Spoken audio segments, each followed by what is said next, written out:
Hello guys, muli magandang oras sa inyong lahat. Ngayon naman ang pag-uusapan natin ay itong 1 piso na bagong lipunan series. Ito guys, panoorin natin. Hey guys, you are now watching Coin Collector TV. Subscribe for more videos. Ang 1 piso ang bagong lipunan series guys ay mayroong years na 1975 hanggang 1982. Ang ibig sabihin po ay mayroong 8 years ang series na ito.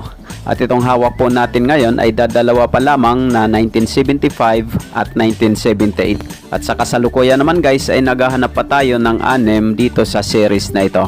Ang coin series na ito guys ay official na na-demonetize noong January 2, 1998. Ang ibig sabihin po ay hindi na ito pwedeng ipambili o hindi na pwedeng gamitin sa mga transactions mula sa pizza na sinabi. Ngunit guys, kahit demonetize na ang baryang ito, ay lalong tumaas ang kanyang collector's value. Dahil ang isang barya guys, habang tumatanda ay lalong tumataas ang kanyang collector's value.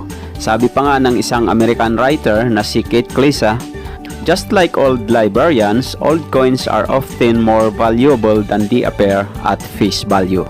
Yan ang sabi po ni Kate Klisa. Kung may tatanong nyo naman guys kung nasa magkano na ang presyo ng baryang ito sa ngayon, ay mayroon po tayong ipapakita na presyo na nagmula sa online at mayroon din tayong presyo na ipapakita mula sa numista. Itong nakikita natin ngayon guys ay isang figure na nagmula sa isang popular na online selling platform. At itong isa naman ay nagmula ito sa numista. Kaya guys, kung mayroon kayong hawak na mga old coins na katulad ng mga ito, ay huwag nyo pong baliwalain. Mataas na po ang collector's value ng mga old coins ngayon. Kung itatanong nyo naman guys kung paano magbenta ng mga ganitong coins, ay napakadali na po sa panahon ngayon.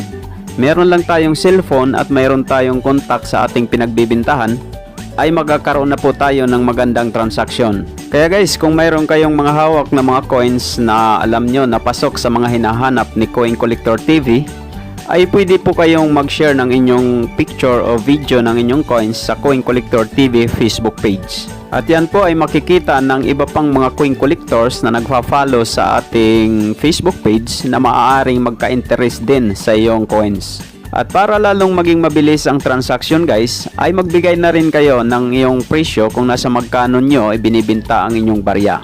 At bago po natin tapusin itong video ito, ay gusto ko lang magpasalamat sa mga nag-subscribe na sa aking channel at nag-like sa aking mga videos. Maraming salamat sa inyo. At kung bago lang kayo dito sa aking channel guys at hindi pa kayo nakasubscribe, ay mag-subscribe na rin kayo at i-click ang notification bell para updated kayo sa mga susunod nating uploads. At ito ang laging tatandaan, ang barya ay mahalaga at dito sa CCTV, ito ang bida.